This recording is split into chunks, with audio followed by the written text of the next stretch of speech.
বর্তমান জামানাতে এখন আমাদের মমতা খালা মা বোনদের জন্য প্রতি মাসে মাসে 1000 টাকা করে বরাদ্দ করেছে নাকি? আপনাদের আছে তো নাকি? হ্যাঁ আছে। এখন বর্তমানে 1000 টাকা করে পায়। আমি মা বোনদেরকে বলবো, শোনা, আপনারা সোনু পাউডার হিমালি যা কিছু কিনেছেন, এতদিন তো কিনেছেন, এখনো কিনবেন, অসুবিধা নাই। ইনশাআল্লাহ আপনি 500 টাকা হাতে রেখে 500 টাকা নগদ ইনশাআল্লাহ আপনি দিয়ে দেন।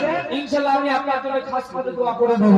তবে ভাই বাড়ি যারা আছেন, যারা বিয়ে করেছেন, আপনার বউ আপনার ওই যেটা লক্ষ্মী ভান্ডার পায় আর কি মাসে মাসে 1000 টাকা, তো এইটা আমি শুনেছি আগামীতে মা বোনদের প্রমোশন হবে, আরো বাড়াবে, মমতা দিদি বলেছেন নাকি বাড়াবে।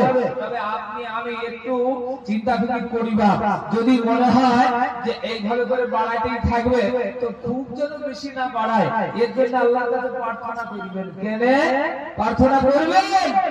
কেন বলছি জানেন? প্রার্থনা করবেন। এখন 1000 টাকা দেয় তো ভাই কি এখনো পর্যন্ত আমাদের থাল হাঁড়ি করা মাঝে নাকি? আর যদি বা 5000 দেয়, এই থাল হাঁড়ি বুঝবে? ও যে ঘুম কখন ভাঙবে আল্লাহই জানে। যদি আপনাকে বলে একটু চা করে দাও, আমাকে হুকুম করে এত বড় কলেজা বলবে কি না? আল্লাহর কাছে প্রার্থনা করবেন, আল্লাহ দাদি তো উনি ঠিক আছে, এর থেকে আর বেশি যেন না দেয়।